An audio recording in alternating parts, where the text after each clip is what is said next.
이제 하나님의 말씀 보도록 하겠습니다. 민수기서 11장에서 봅니다.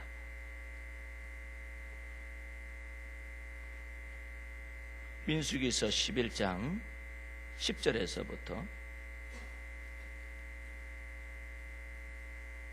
15절까지입니다.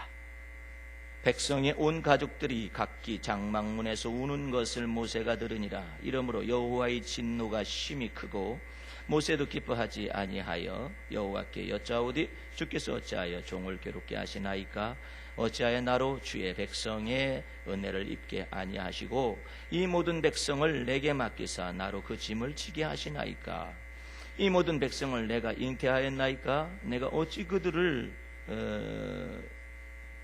생산하였기에 주께서 나더러 양육하는 아비가 젖 먹는 아이를 품듯 그들을 품에 품고 주께서 그들의 열조에게 맹세하신 땅으로 가라 하시나이까?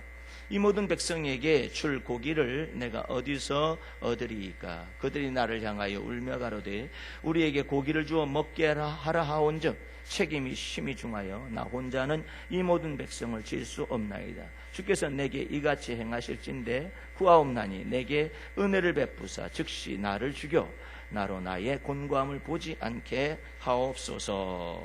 아멘. 할렐루야. 오늘 말씀의 제목은 양심과 판단의 11번째 시간, 모세의 불신앙과 신세 한탄이다. 이 말씀의 제목을 가지고 여러분과 제가 말씀을 나누도록 하겠습니다. 오늘 본문 말씀은 우리가 여러 번 또한 메시지를 들었습니다. 오늘 본문 말씀 속에서 그러나 더 깊은 것이 무엇인가를 보기 위하여서 10절서부터 한 번 더 보도록 하겠습니다.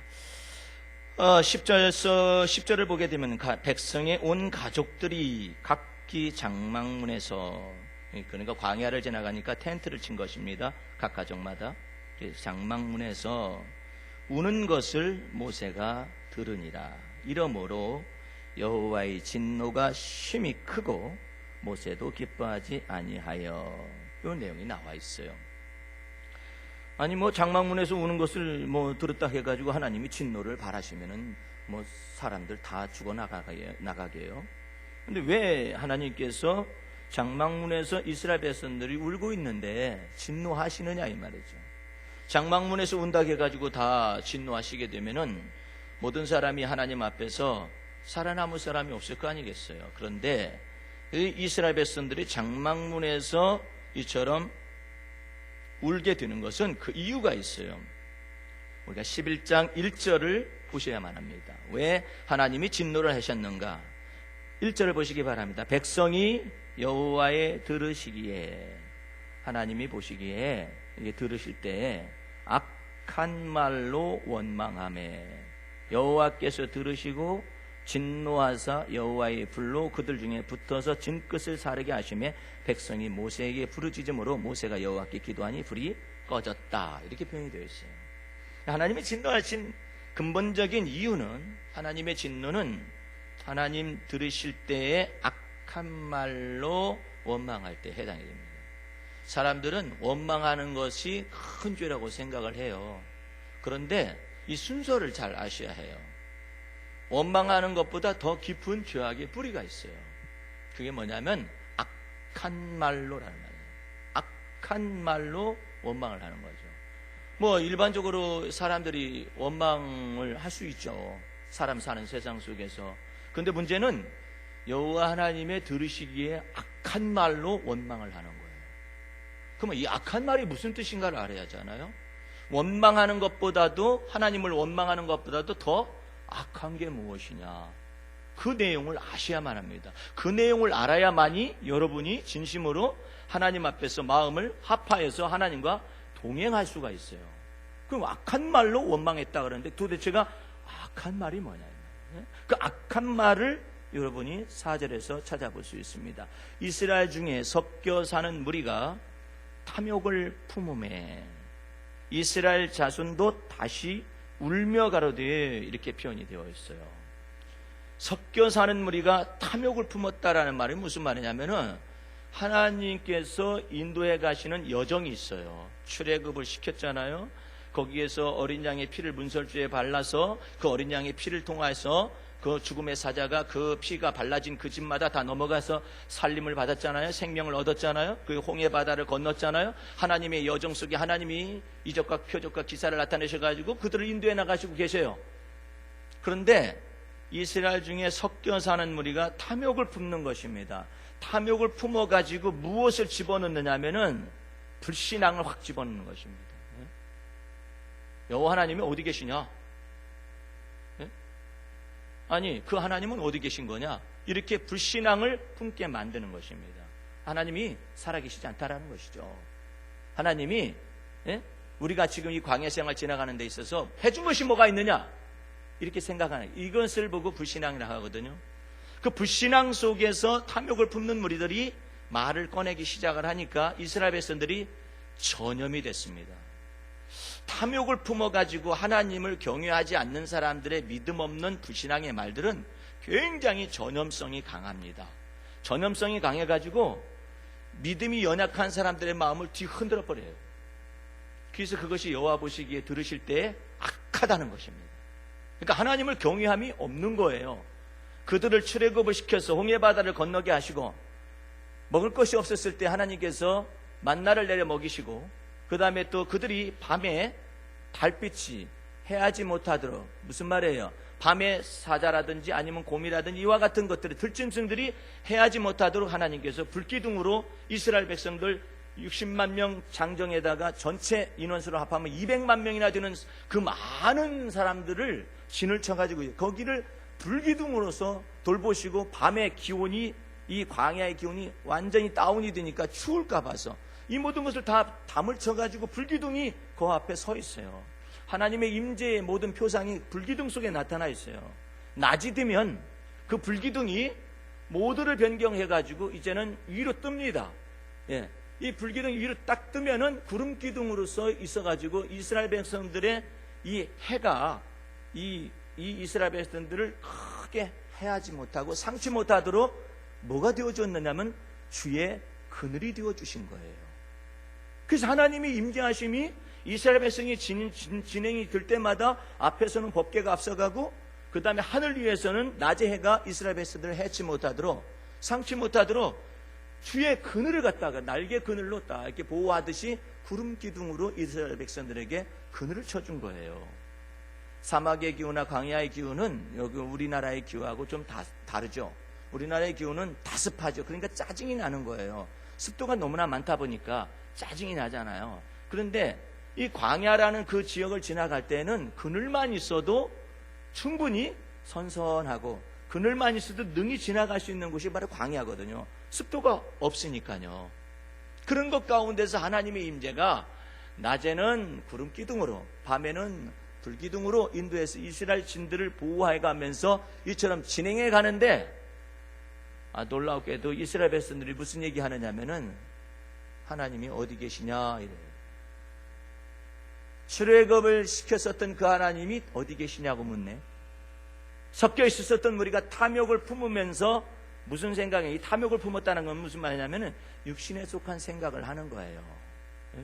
육신에 속한 생각을 하면서 우리가 과거에 애굽에 있었을 때 비록 종사를 했었지만은 먹고 마시는 것은 오늘하고 같지는 않았었지 않느냐. 여러분 가운데 이런 사람이 있어요. 내가 예수 믿기 전에는 이렇지는 않았는데 예수 믿고 난 다음에 형편이 더 나빠졌다고. 여러분들 그것은요 말장난하고 있는 거예요. 어쩌면은 예수 안 믿었으면 더 나빠졌을 거예요. 완전히 파산이었을 거예요. 근데 그것 가운데서 우리 주님이 어쨌든 예수 믿는 과정 속에서 죽이시지는 않잖아요. 예수 믿는 과정 속에서 굶기시지 않잖아요.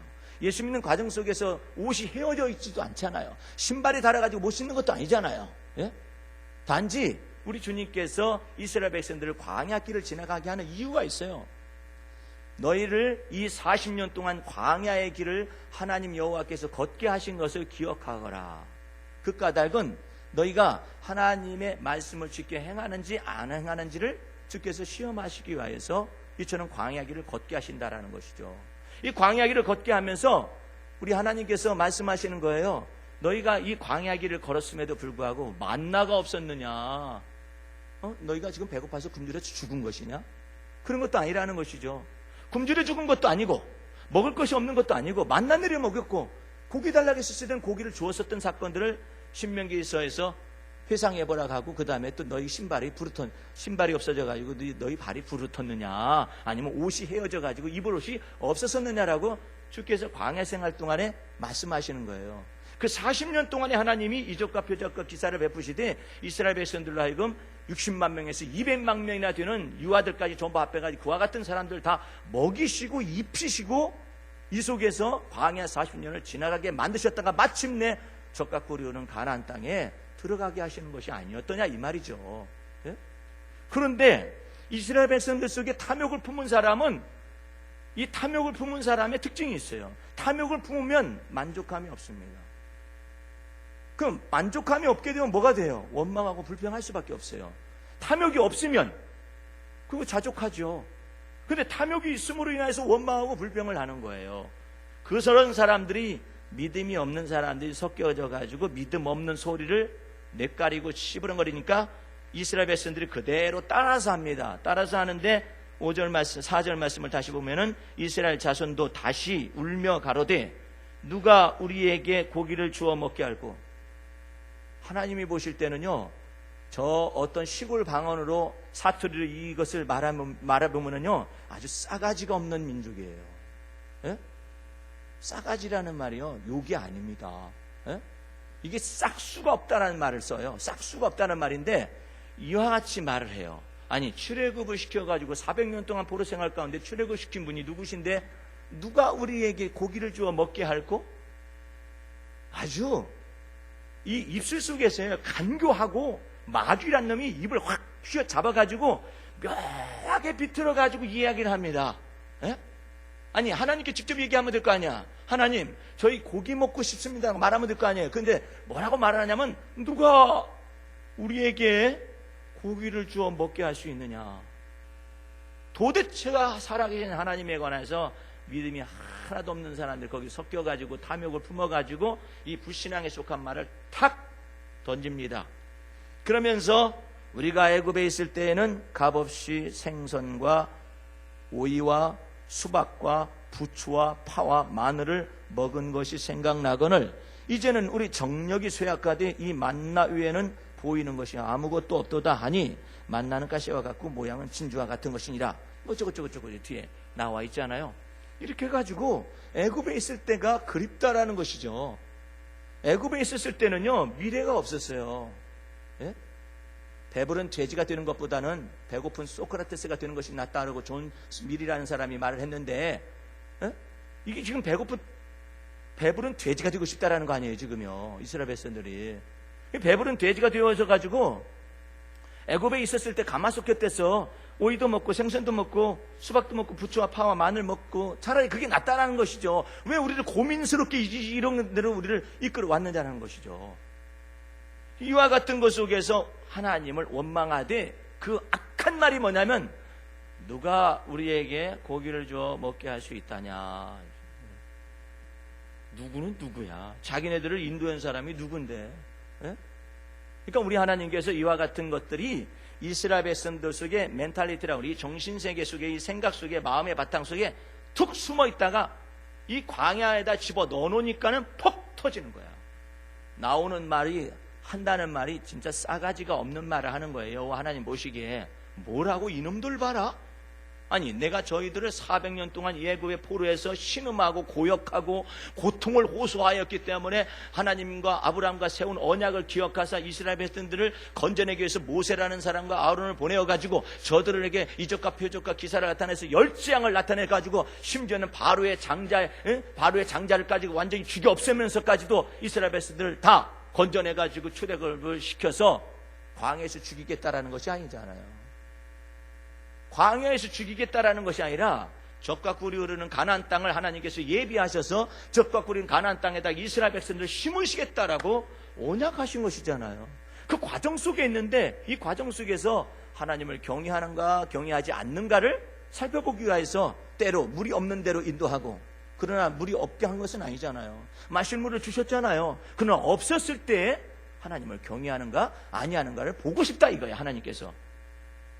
그리고 또 고기가 없었을 때 이스라엘 백성들 속에 하나님이 무슨 바탕이 멘탈이나 정신세계가 무엇으로 일치가 되어져 있는 걸 다 알아요. 예. 그냥 고기 먹고 싶다라는 거죠. 그럼 고기 먹고 싶으면 하나님, 우리를 출애굽을 시키신 분도 하나님이시오, 홍해 바다를 건너게 하신 분도 하나님이시오, 또한 우리에게 굶기지 아니하시고 만나 내려 먹이신 분도 하나님이십니다. 불기둥으로 밤에 인도하시고 구름기둥으로 하나님이 우리를 인도하시며 우리 진칠꽃들을 다 찾으신 분도 하나님이십니다. 고로 하나님 우리에게 고기를 주시옵소서. 하나님 우리를 고기를 먹이실 수가 있는 줄로 믿습니다. 이렇게 하면 될 거 아니야. 근데 이것 좀 보세요. 무슨 말 하냐면, 누가 우리에게 고기 줄 수 있는 거야?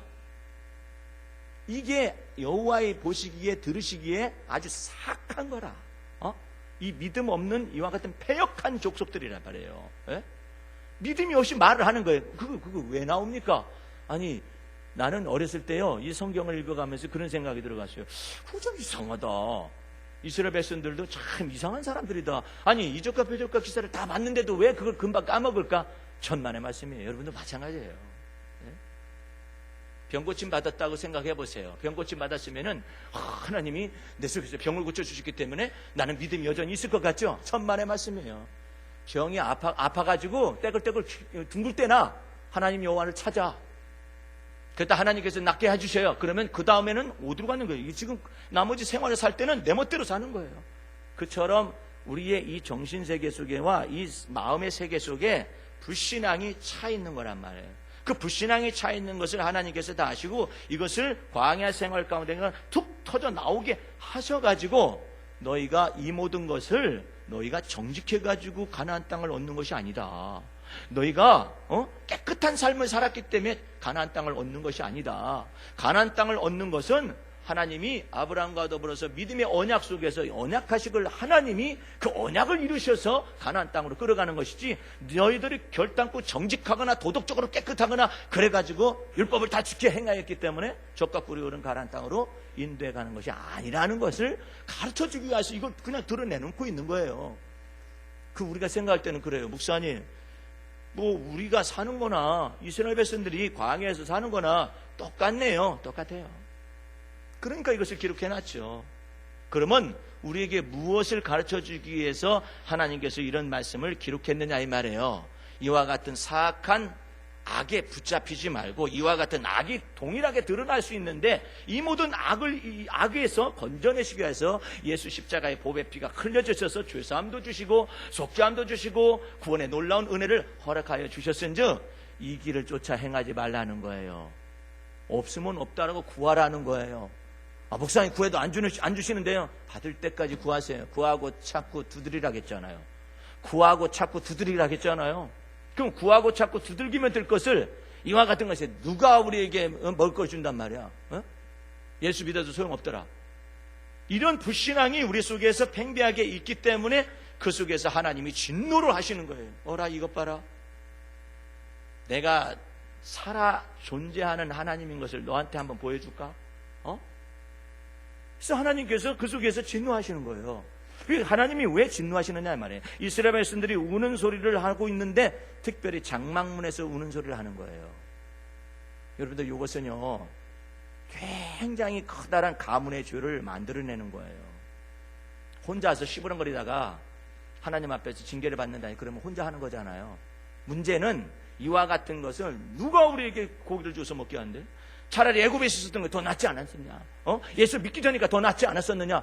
이렇게 말한 식으로 자녀들이 듣는데도, 남편이 듣는데도, 아내가 듣는데도 다 시부렁 돼버리니까 장막 자체가 하나님 앞에 죄를 범하는 거예요. 욥기서의 22장에는 이런 말씀이 있어요. 너는 하나님과 화목하라. 그리하면 네게 복이 임할 것이니라. 그 다음에 무슨 말이 나오느냐면은 네 장막에서 불의를 멀리 던지거라. 그리하면 하나님께서 반드시 너로 하여금 형통케 하실 것이다. 이런 내용이 기록되어 있거든요. 장막에 죄가 있어요. 누가 뱉었을까요? 내가 뱉었어. 내가 믿음 없는 소리 했어. 내가 악하게 악한 말로 내가 만들었어. 내가 장막 속에서 더럽게 만들었어요. 내가 장막 속에 부정하게 만들었어요. 내가 만든 거예요. 내가 다 내 입술로 내가 만든 거예요. 내가 입술로 내가 판단하고 내가 입술로 내가 판단해가지고 자기 자신이 결국은 뭐가 돼요? 신세 한탄으로 기울어져 버리는 거예요. 누가 만들었을까요? 자기가 만들었어요. 어떻게? 믿음 없는 말들을 막 내뱉기 시작을 한 거예요. 믿음 없는 말들을 내뱉기 시작해가지고 자기가 만들어가지고 자기를 감옥에다가 쳐넣고 그 다음에 그 속에서 뭐 하느냐면 자기 자신이 너무나 초라하게 보이는 거예요. 내가 이거 예수 믿고 난 다음에 어떻게 장막에 거하고 앉아있냐? 내가 예수 믿고 난 다음에 번듯한 집도 없고 예수 믿고 난 다음에 이렇게 어려운 지경을 내가 만났다. 그냥 자기가 만들어가지고 자기가 혼자 거기에서 갇혀가지고 자기 감옥을 자기가 만들어가지고 그 속에서 자기가 고통을 받고 있는 거예요. 여러분들 이게 자기 판단이거든요. 선악간의 판단을 자기가 해가지고 자기의 신세 한탄으로 들어가가지고 이처럼 있거든요. 그 신세 한탄이 뭐 때문에 왔느냐? 불신앙에서 먼저 온 거예요. 여러분과 나는 이와 같이 어려운 때에도 항상 제가 여러분에게 이런 말씀하잖아요. 반드시 기억하세요. 지금보다도 더 격심한 온 세계적으로 기근이, 경제적 불황이 닥쳐올 겁니다. 이 닥쳐올 때 믿음 없는 자는 죽어요. 어떤 죽음의 영이 움직이느냐? 자살의 영이 움직입니다.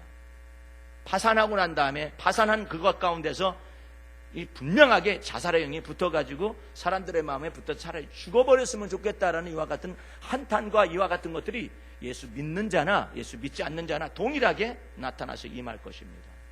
이것이 전 세계적으로 기근이 나타나고 경제적 불황이 나타나게 될 거예요. 이 나타나게 되는 이와 같은 것을 살아남으려면 믿음이 없는 자는 하나님을 기쁘시게 해드릴 수가 없거든요. 이때 살아남는 방법이 있어요. 항상 기근 시에도 풍족하게 하실 수 있는 하나님을 믿으시기 바랍니다. 기근 시에도 여러분을 부끄럽게 하지 아니하시는 그 하나님을 믿으셔야만이 살아남는 거예요. 예?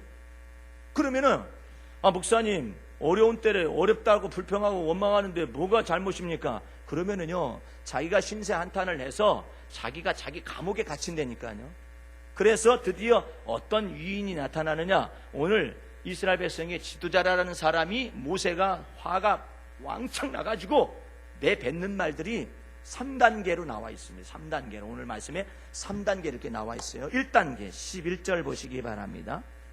1단계 모세가 여호와께 여짜오되 기도했다라는 내용이에요. 기도 내용이 주께서 어찌하여 종을 괴롭게 하시나이까. 이제 모세가요 이스라엘 백성들이 하나님을 원망하고 믿음 없는 말들을 막 내뱉기 시작을 하니까 모세가 시험에 들었어요. 모세가 시험에 들어가지고 이제는 모세가 하나님과 이제 대거리가 붙은 거야. 붙어가지고 이제 하나님께 따지는 것입니다. 그래서 대상이 누구냐면 주께서 11절 말씀에 모세가 주께서 어찌하여 종을 괴롭게 하시나이까. 아니 이스라엘 백성들이 믿음 없는 말들을 내뱉고 그러면 믿음 있는 말이라는 건 무엇이며 하나님이 여태까지 행하여 오셨었던 이 모든 일들을 갖다가 믿음의 말씀을 가르쳐줘야 할 사람이 모세 아니에요? 그런데 모세가 시험에 들어버렸어요. 뭐 때문에? 고기 문제 때문에. 고기가 없다라는 것이죠. 정력이 쇠한다라는 것이죠. 이 고기 달라는 것이죠. 그래서 이 고기 문제 때문에 이런 일이 벌어진 거예요. 그러면서 모세가 계속 말을 합니다. 주여 여호와께서 어찌하여 종을 괴롭게 하시나이까. 어찌하여 나로 주의 목전에 은혜를 잊게 아니하시고 이 모든 백성을 내게 맡기사 나로 그 짐을 지게 하시나이까. 모세는요 자기가 믿음 없는 것 가운데 거하게 되다 보니까 신세 한탄이 저절로 나와가지고 자기가 지금 헛된 망상을 꿈꾸고 있는 거예요. 하나님께서 자기를 괴롭게 하고 있다라고 생각하는 거예요. 그 다음 뿐만 아니라 어찌하여 나로 주의 목전에 은혜를 잊게 하냐시고. 무슨 말이냐면은 이 모세가요 성질도 되게 급해요. 모세가 머리가 아주 빠른 사람입니다. 그리고 영특한 사람이에요. 아주 스마트한 사람이죠. 그런데 모세가 성질이 있어요. 성질이 있어가지고 이스라엘 백성들을 모세가 바로의 공주의 아들로 있었을 당시에 이스라엘 백성들을 그 불합리하게 그다음에 불의하게 치고 있는 애굽의 관원이 있었거든요. 그 군사를 갖다가 이 혈기가 나가지고 한 대 쳤어요. 주먹으로 쳤더니 죽었어요, 사람이. 얼마나 많은 큰 혈기가 있어요. 그 속에 딱 쳐서 했더니 죽었네. 죽으니까는 모래밭에다 숨겼어요. 숨기면은 이스라엘 백성들이 자기 편이 되어줄 줄 알았어요. 자기 편이 되어줄 줄 알았었는데 놀랍게도 이스라엘 백성들이 그 시체가 딱 드러나니까는 모세가 그랬다라고 말하면서 모세가 더 이상 거기서 견딜 수가 없으니까 살인자로서 이제 도망을 치는 것입니다. 도망을 쳐서 미디안 광야로 도망간 거예요. 바로의 공주의 아들이라 일컫는 이 모든 것이고 다 때려치고 도망간 것입니다. 그러니까 모세가 굉장히 성질이 급한 사람이 있었어요. 그 성질이 급한 것을 하나님께서 모세를 40년 동안 광야에다 썩혀버렸어요. 40년 동안 썩혔어요. 40년 동안 딱 썩혀버리니까 하나님께서 나중에 뭐라고 했느냐면 이 지면에 있는 사람 가운데 모세보다 온유한 사람이 없다 말할 정도로 모세가 온유했거든요. 근데 모세가 이게 다 죽은 게 아니야. 다 죽은 게 아니라서 드디어 성질 나옵니다. 성질 나오는 거예요. 성질 나와가지고 하나님께 대거리가 붙어가지고 하나님의 성품을 잘 모르는 거예요. 하나님에 관하여서 모세도 잘 모르니까 말을 함부로 이게 떠들어대잖아요. 그런데 그러면서 이 11절 말씀에 그처럼 성질 급한 얘기를 하는 거죠. 여호와께 여짜오되 주께서 어찌하여 종을 괴롭게 하시나이까. 아니 모세가 주 앞에서 능력의 지팡이가 있잖아요. 그 다음에 주님이 함께 계심이 있잖아요. 그러면 모세가 홍해바다 건널 때도 이스라엘 백성들이 애굽에 매장지가 없어가지고 우리를 갖다 여기다 죽이려고 여기로 데려왔느냐고 말했을 때 모세가 믿음 있는 말을 했어요. 여호와께서 우리와 함께 계셔서 이 모든 것 가운데 건져내실 것이고 구원을 베풀어 주실 것이다. 그러므로 가만히 있거라. 애굽의 바로의 군대도 무서워하지 말아라. 여호와 하나님께서 저들과 더불어서 대신해서 싸우실 것인즉 너희는 가만히 있을지어다. 오늘날 여호와의 구원하심을 보아라. 이렇게 말하던 사람이거든요. 계속 그렇게 말하면 되잖아요. 이것을 보고 뭐라고 하냐면 믿음 안에 거한다라고 표현하는 거예요. 그런데 모세가 믿음 안에 거할 생각을 하지 않냐고 드디어 믿음에서 떠나가지고 믿음 없는 말들을 이스라엘 백성들과 더불어서 같이 하고 앉아있는 것이죠. 12절 말씀 보세요. 이 모든 백성을 내가 잉태하였나이까 이렇게 물었어요. 하나님은 이렇게 말한 적이 없어요. 너 보고 잉태해가지고 너 보고 생산해라 이렇게 말한 적이 없어요. 근데 모세가 그냥 성질이 급하니까 머리가 막 믿음 없는 것이 이게 확 튀어나와가지고 함부로 막 말을 하는 거죠. 내가 어찌 그들을 생산하였기에 주께서 나더러 양육하는 아비가 젖 먹는 아이를 품듯 그들을 품에 품고 주께서 그들의 열조에게 맹세하신 땅으로 가라 하시나이까. 모세 보고 품에 품고 가라 한 적이 없어요. 모세 보고 낳으라 한 적도 없고 모세 보고 생산했느냐 잉태했느냐 이렇게 말한 적도 없어요. 너 잉태하라 이렇게 말한 적이 없어요. 모세는 하나님의 심부름꾼이 되어서 그냥 주의 종으로서 인도해 갔을 뿐이에요. 그런데 모세가 지금 착각하고 앉아있는 거예요.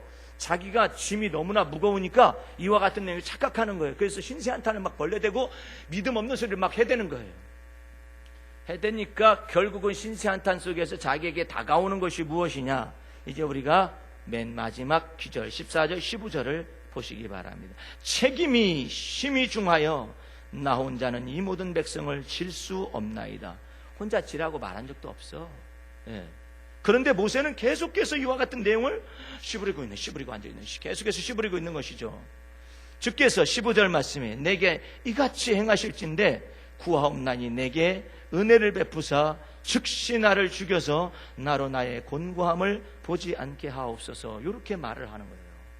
그래서 모세가 이 말을 내뱉는데 믿음 없는 말로부터 시작을 해가지고 신세한탄을 하기 시작하니까 결국은 자기가 죽고 싶다라는 거죠.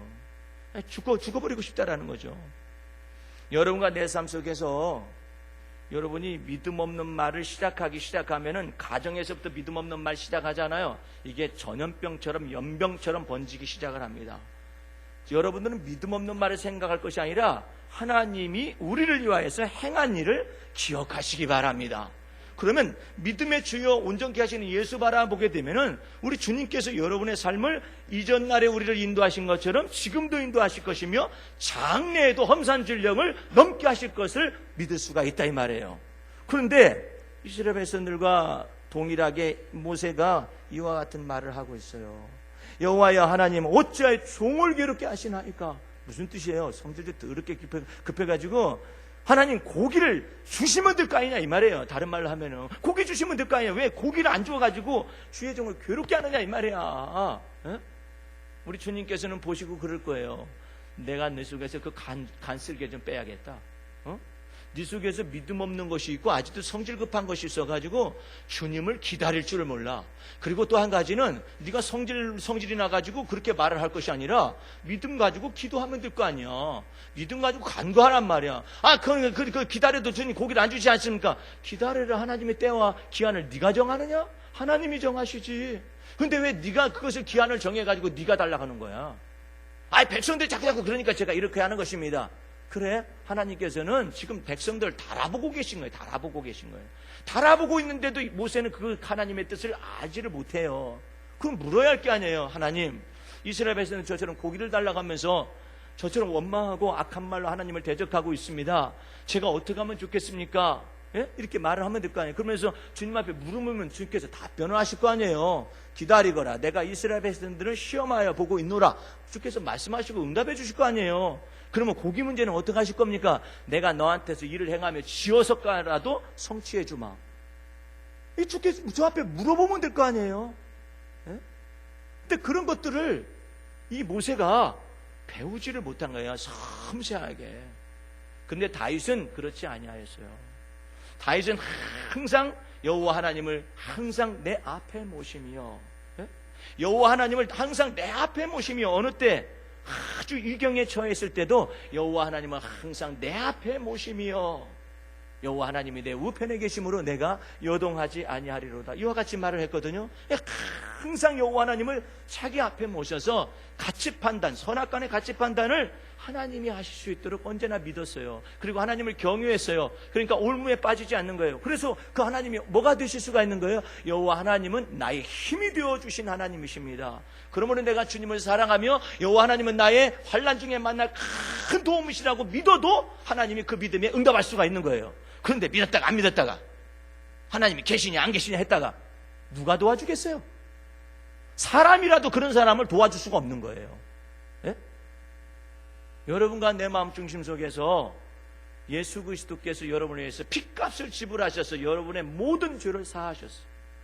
여러분에게 의가 없다 할지라도 의롭다 하심을 예수 그리스도를 믿는 자들에게 은혜로 허락하셨어요. 그렇다면 그 주님을, 믿음의 주님이시요 여러분을 온전케 하시는 그 주님을 변함없이 바라볼 수 있어야 하잖아요. 근데 그 바라볼 수 없는 것들이 내 속에서 있기 때문에 이와 같은 걸 드러내면서 주 앞에서 이 더러움을 주 앞에서 자백하고 토설하고 자백해서 씻어내라고 이 본문 말씀이 있는 것입니다. 모세 속에 있는 더러움이나 백성들 속에 있는 믿음 없는 더러움이나 동일한 거예요. 이 모든 동일한 것 가운데서 우리 주님께서 여러분과 내 속에서 말씀하시는 거예요. 예? 무엇을 말씀하시느냐? 믿음 가져라. 믿음이 없이는 하나님을 기쁘시게 해드릴 수가 없다.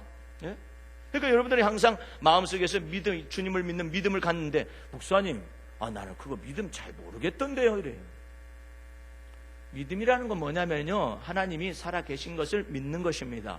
어느 때, 고기가 없을 때에도 하나님이 살아계셔서 고기를 주실 수 있는 그 하나님으로 믿으라는 거예요. 먹을 것이 없을 때 하나님께서 살아계셔서 먹을 것을 채워주실 것을 믿으라는 거예요. 어떻게 하면은 하나님께서 지시하신 대로 구하고 찾고 두들기면은 네게 하나님께서 허락하실 것을 주께서 말씀하신다 이 말이에요. 그 길을 쫓아가라 이 말이에요. 근데 이 모든 가운데 주님을 믿지를 않아요. 예?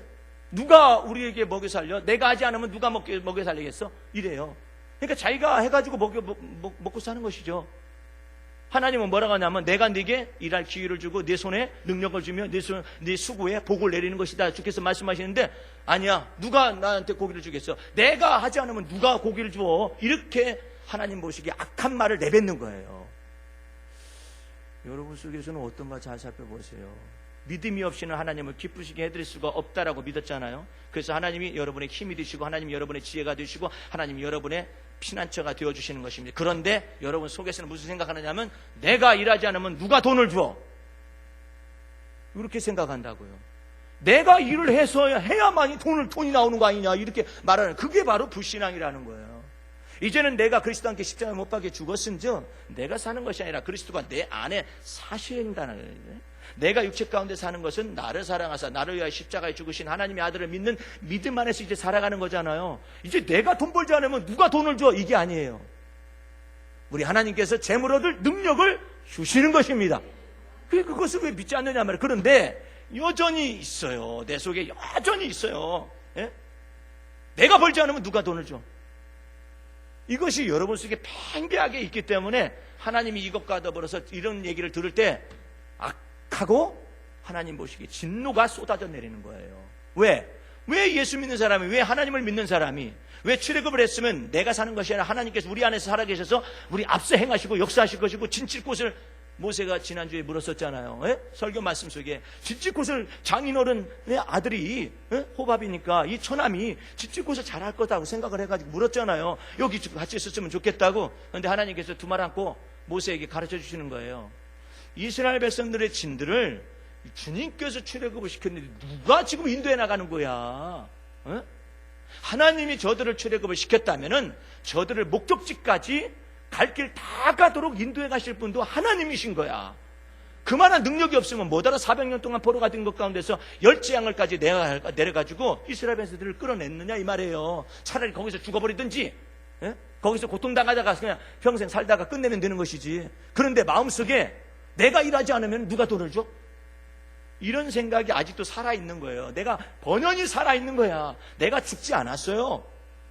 그와 같은 것들을 우리 주님께서 다 하나님께서 여러분 속에서 하나하나 너희가, 예수께서 말씀하시에 너희가 나를 떠나서는 아무것도 스스로 행할 수 없느니라.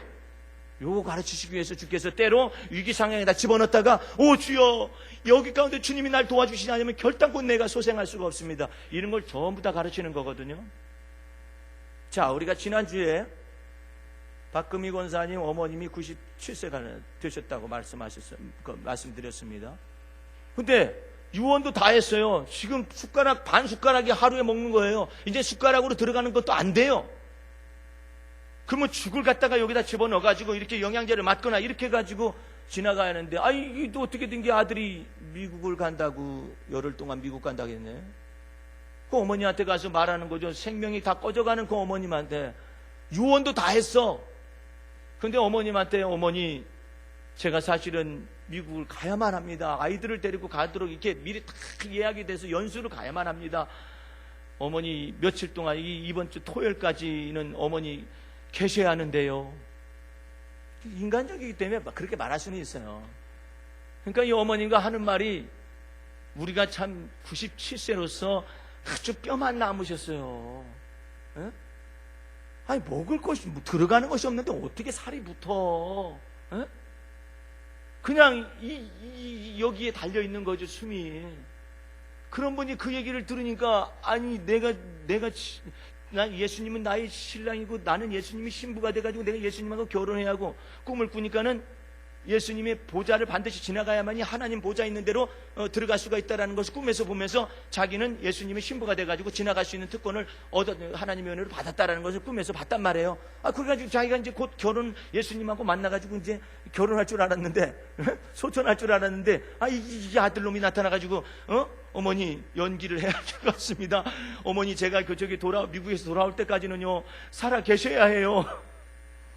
어머니하고 아들하고 약속한다고 해서 그거 마음대로 되는 일이에요? 그게 아니죠. 그 어머님이 막 이제 놀라운 사실은 하나님이 그 어머님에게 계속 은혜를 주시는 거야. 은혜를 주셔가지고, 나를 갖다가 장사 지내게 할 사람은 내 아들밖에 없지 하는 그런 생각이 들어가지고, 아들이 올 때까지 내가 어떻게든 간에 살아있어야 한다. 예? 하나님의 은혜로 어떻게든 살아있어야 한다 해가지고, 야, 너 무슨 주사 맞고 싶다 그러면 무슨 주사, 영양주사, 무슨 주사, 그런 거 다 달라고 그러신데, 그건 똑똑하게 말을 하신대요. 나머지 말은 못 알아듣고 말을 않고. 예? 왜 그러겠어요? 이 꺼져가는 등불, 예? 이와 같은 심지를 갖다가 이것을 어떻게 하겠어요? 갈대와 같은 이와 같은 인생인데, 이 꺼져가는 등불과 같은 이와 같은 심지를 주께서 끄지 아니하시고 참 하나님께서 어쨌든 은혜 위에 은혜를 더하시고 은혜 위에 은혜를 더하셔서 아들이 어제 왔습니다. 할렐루야. 예? 우리는 그것도 감사해. 예? 아들이 안 왔을 때 해봐. 이게 지금 어떻게 되는 건가? 어머니 마음속에 큰아들도 먼저 보냈는데, 소천에 가지고 먼저 보냈는데 작은 아들까지 내가 못 보고서 이제 예수님 나라 가는구나 생각해 보세요. 그러면 마음속에서 얼마나 서글픈 마음이 있겠어요. 그런데 하나님께서 약속을 지켜주시고 언약을 지켜주시고 믿음으로 간구한 것에 대해서 그저 하나님의 은혜를 더하여 주셔가지고 아들이 올 때까지 살아있게 하셨어요. 그러는데 그 나머지 은총은 어떻게 할 것인가? 그건 알 길이 없어요. 내일 소천하실지 모레 소천하실지 우리가 알 길이 없다고요. 다만 한 가지 아는 것이 있어요. 이를 행하시고 이를 성취하시는 하나님이신 것을 믿으셔야만 합니다. 믿음 가운데 있어야만 해요. 믿음 가운데 있어야 하거든요. 저희 어머님 그 얘기를 들으시더니 뭐라 하냐면 나는 하루만 딱 아프고 예수님 나라 갔으면 좋겠다. 임종의 축복을 그렇게 했으면 좋겠다. 그러니까 아프다라는 말은 이렇게 내가 몸이 좀 이상하다 해가지고 하루만 딱 유언할 기회를 있다더니 이렇게 해가지고 이제 그냥 그 주님 나라 갔으면 좋겠다라는 것이죠. 그걸 이제 그 얘기를 하시더라고요. 그 모든 것에 관해서 응답하실 분도 주님이십니다. 우리 주님께서 말씀하셔요. 내 마음의 소원대로 여호와 하나님께서 응답하시기를 원하노라 이러거든요. 근데 이 어머님이 97세가 됐는데도 이렇게 꺼져가는 등불과 같은 이분이 지금 소생해서 아직까지 거하십니다. 저희 어머님이 물었어요. 아니 그 권사님 아직 소천하시지 않으셨어? 아들은 왔어? 그래서 아들 토요일날 오는 날입니다 해가지고 왔다라고 이제 연락을 받았어요. 그래가지고 이제 아들이 이제 드디어 이제 오늘이나 내일 이제 가게 될 것입니다. 어머님한테. 연로하신 그 어머님, 쇠약하신 어머님, 정말 뼈만 남으신 그 어머님에게 달려갈 겁니다. 가가지고 어머니 저 왔어요. 그러면 이제 얼마나 반갑게 손을 붙잡고 그냥 하나님께서 내 마음에 내가 네 얼굴 봤으면 좋겠다는 그것마저도 하나님께서 내게 들응답하신 하나님의 자비하심, 은총, 주님의 인애하심, 주님의 자비하심, 이 모든 것을 통해서 하나님께 감사하는 거잖아요. 이 모든 것들을 갖다가 우리 주님께서 말씀하십니다. 나의 갈 길 다 가도록 예수 인도하시니 할렐루야. 내 평생의 선하심과 주의 인자하심과 주의 선하심이 내 평생에 나와 함께 있어서 내가 여호와의 집에 영원히 거하리로다. 이런 놀라운 은혜를 마지막 숨이 주님 앞에서 떨어져서 이 숨이 하나님 나라로 딱 옮겨질 때까지도 우리 주님이 우리와 더불어 함께 계시다 하거든요.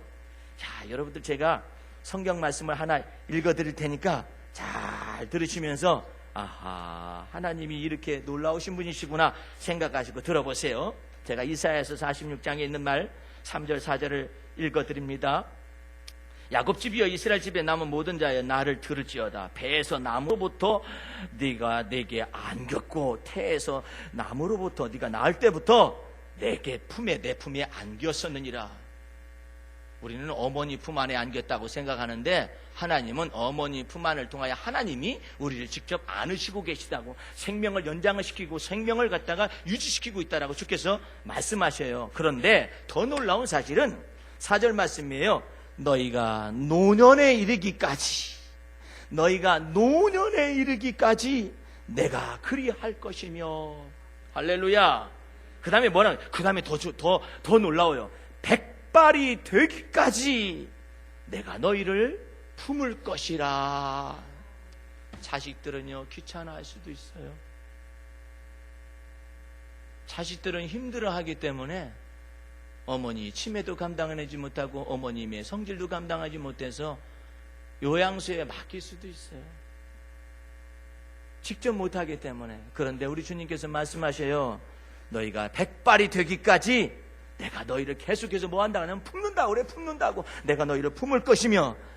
야, 그 다음에 내가 지었은즉 안을 것이요, 그 다음에 품을 것이요, 내가 너희의 영혼을 마침내는 구하여 낼 것이니라.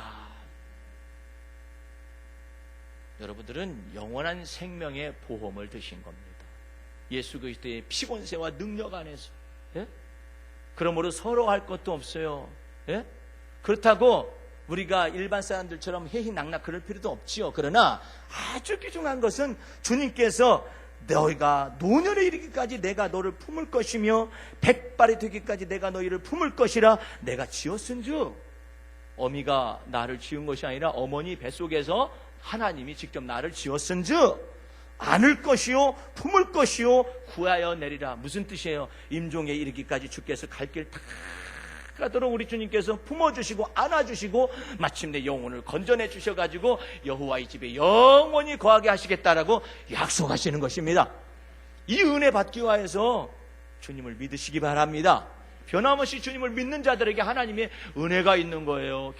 계속적으로 은혜가 있는 거예요.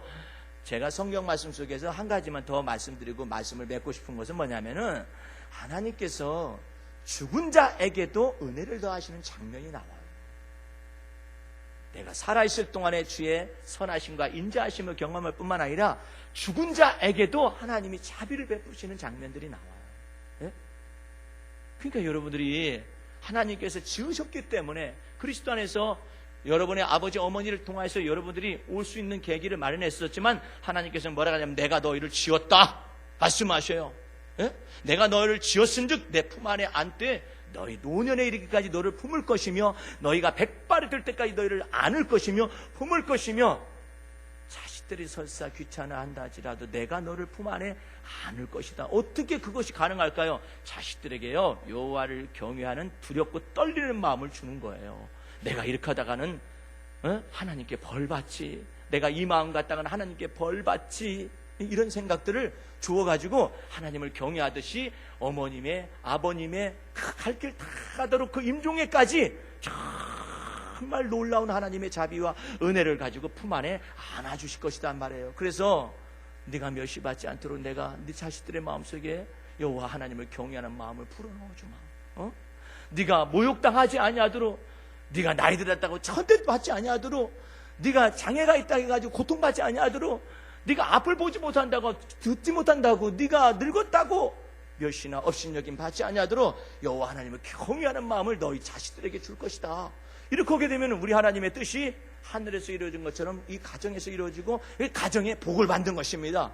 그럼 우리 주님께서 마침내 자녀들에게는 하나님을 경외하는 마음으로 그 늙으신 부모를 대하는 그것 때문에 마침내 하나님께서 에베소서 6장에 있는 말씀처럼 너희가 내 부모를 주 안에서 공경하라. 그리하면 너희가 땅에서 잘되고 장수함으로 내가 너에게 복을 내리리라.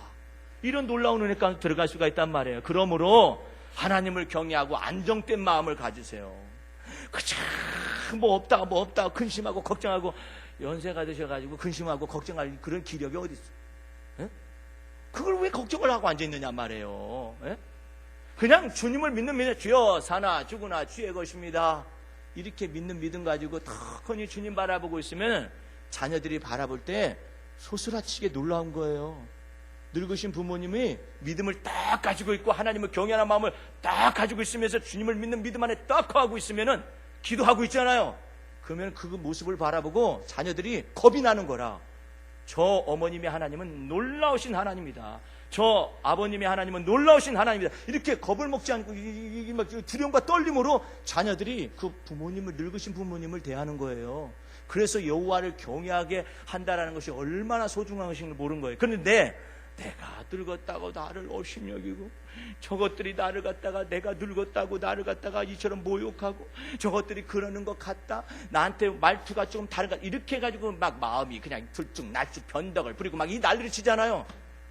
자녀들이 하나님을 경외하지 않는 마음이 나와가지고 멸시하고 모욕합니다. 그러니까 주님께서 주시는 말씀대로 내가 너희를 태에서 나무로부터 너를 안았으며 지었다. 그러므로 너희 노년에도 내가 복을 줄 것이다. 그러므로 네 노년에도 내가 너를 품 안에 알 것이고 백발이 되어도 너를 품 안에 안을 것이다라는 것을 턱하니 믿으면서 나의 갈 길 다 가도록 예수 인도하시니 내 주 안에 있는 긍휼을 어찌 의심하리요? 이렇게 하면서 나아가 보세요. 그럼 우리 하나님께서 믿는 믿음 보시고 기쁘시고 그 기쁘신 마음을 가지고 자녀들에게 하나님을 경외하고 두렵고 떨리는 마음을 주어서 내 어머니 함부로 대했다가는 벌 받는다. 하나님 앞에 내 아버지 함부로, 늙은 아버지 함부로 대했다가는 큰일 나겠구나 하는 마음을 불어넣어가지고 늙으신 부모님을 갖다가 멸시하거나 모욕하거나 업신여기지 아니할 거 아니냐 이 말이에요. 근데 아니 늙으신 분이 걱정은 걱정대로 태산같이 하지 뭐하냐 어쩌고 저쩌고 간섭이란 간섭은 다 하고 앉아있지 이래 보세요. 그러면은 자녀들이 어머님이 행한 대로 갚아줘 버려요. 그래서 자기가 만드는 거예요, 자기가. 예? 그것도 자기가 만드는 거예요. 내가 박금희 권사님 어머님을 지금 몇 회를 명예권사로 이렇게 안수하고 난 다음에 몇 회를 지금 봅니다. 10여 년 넘게 봅니다. 그분의 특징이 있어요. 이 안 좋은 말을 입 밖에 낸 것을 내가 못 봤어요.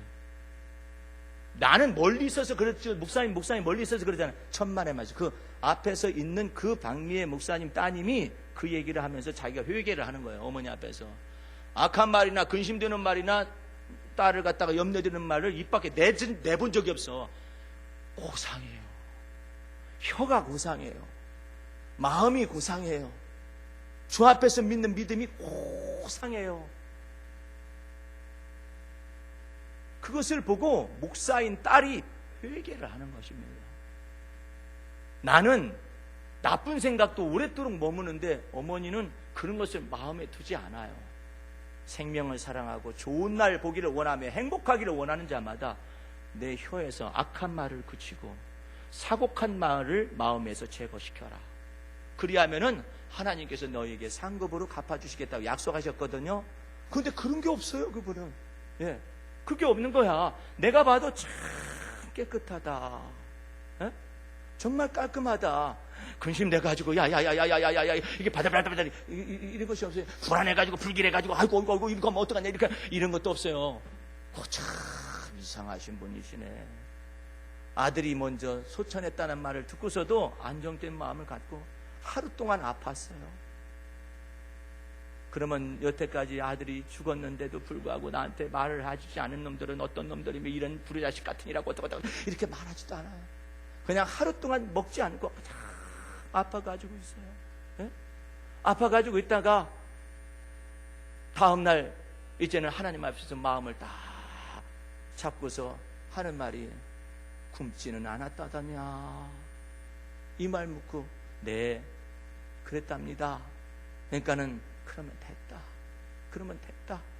내 아들 천국 가서 만나면 되지 하고서 마음을 하는데 그것이 만약에 일반적인 사람들 보세요. 막 여기에 한이 되는 거야. 막 한이 돼가지고 내 아들 막 한이 돼가지고 쓴뿌리가 막 가득해가지고 내 아들 이렇게 해가지고요 평생 하나님을 원망하고 사람들을 원망하고 자식들을 원망하고 지금 오빠가 죽었으면은 얘기를 해가지고 해야지 이것들이 뭐 하는 것들이야 하면서 이랬을 텐데 막 가슴이 아파가지고 내가 아니다 내가 먼저 죽었는데 네가 왜 죽었느냐 해가지고 막 일반적인 부모님도 그러잖아요. 그런데 그 마음속에 사곡함이 없어요. 자기 마음을 학대하지를 않고 하나님이 데려가셨다면 어쩔 수 없지 않느냐 그걸 받아들이면서 그 96세가 되는 그 늙으신 분이 그 모든 것 충격이 사실은 얼마나 크게 왔겠어요. 그러니까 하루 동안 밥을 안 먹잖아요. 안 먹으면서 어떻게 해요? 하나님의 정하심을 받아들이는 거야. 하나님을 경외해서 받아들이는 거야. 그래 그러면 천국에서 만나자. 그러면서 이 아들이나 하나 남은 아들이나 그 다음에 또 딸들에게 말을 합니다. 며느리에게 얘기합니다. 너희들 예수 잘 믿고 천국에서 보자. 그렇게 말을 하니까 여태까지 제가 어머니 많이 도와드렸어요. 살아계신 때 어머니 많이 필요한 거 갖다 드리고 며느리는 이렇게 얘기하고 그랬을지 모르는데 그게 핵심이 아니야. 어머니가 말하는 것은 너 며느리 예수 잘 믿고 천국에서 만나자. 너 교회 안 다니지? 나가다 안 나가다 그러지? 예수 잘 믿고 교회 다니다가 예수님 만나서 천국에서 보자. 그러니까 얼마나 깜짝 놀래요. 예? 오늘 여러분들 주 안에서 여러분의 삶 속에서 나의 갈 길 다 가도 찬송을 제가 맨 마지막에 부르는 이유가 그거예요. 사도 바울이 이처럼 마지막 말을 합니다. 주 예수 그리스도를 변함없이 사랑하는 자에게 하나님이 은혜가 있을지어다. 그런 놀라운 은혜로 하나님의 은혜 가운데 살아가시길 주의 이름으로 축원합니다.